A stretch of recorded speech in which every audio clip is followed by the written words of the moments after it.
আজকে পবিত্র জুমার দিন ছিল শুক্রবার।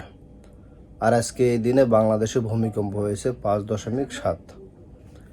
তো ভূমিকম্প ভালো একটা জিনিস না, আর তারপরে শুক্রবারও হয়েছে।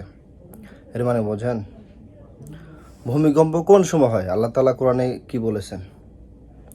যখন সমাজে বাদ্যযন্ত্র বেড়ে যাবে, হারাম কাজ বেড়ে যাবে, তখন ওই সময়টাই ভূমিকম্প হয়। এখন আমাদের দেশের অবস্থাটা দেখেন, অলিতে গলিতে পাড়া মহল্লায় সব জায়গায় বাদ্যযন্ত্র আর বাদ্যযন্ত্র, অশ্লীলতার অভাব নেই। কিছুক্ষণ পরপর, কিছুদিন পরপর দেখবেন অনুষ্ঠান, নগ্ন অবস্থায় নারী নাচতেছে, মেয়ে মানুষকে নাচানো হইতেছে হাজার হাজার লাখ লাখ ছেলে মানুষের সামনে।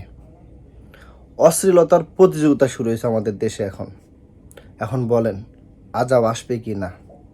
এই যে ভূমিকম্প হয়েছে, এটা প্রাকৃতিক দুর্যোগ না, এটা আল্লাহ তাআলার তরফ থেকে কিন্তু গজব। এটা একটা উদাহরণ, এটা একটা সংকেত দেওয়া হয়েছে সতর্ক হওয়ার জন্যে। আর শুক্রবারে কিন্তু কিয়ামতটা হবে। আর কিয়ামতের দিন এই জমিন এমনভাবে কাঁপনি দিবে, যত বিল্ডিং স্তম্ভ আছে সব কিছু গুঁড়া গুঁড়া হয়ে যাবে। মাটির নিচ থেকে যত কিছু আছে সব কিছু মাটি বের করে দিবে।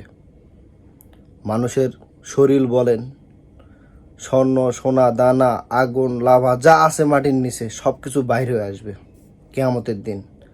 ভিডিওতে দেখতেছেন না কিভাবে মানুষ ছোটাছুটি করতেছে ঘরের ভিতর থেকে, সবাই আল্লাহ বিল্লাহ করতেছে, সবাই ঘর থেকে বের হইতেছে, দৌড়াদৌড়ি করতেছে, কে কারো চিনতেছে না।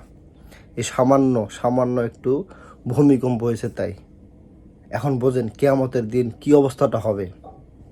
এটা একটা সতর্কবাণী। আজকের দিনে আমরা দেখেন অনেকে কিন্তু ফজর নামাজটাও পড়ি নেই। আল্লাহ না করুক এই অবস্থায় যদি কোনো দুর্ঘটনা ঘটতো, কোনো জবাব ছিল?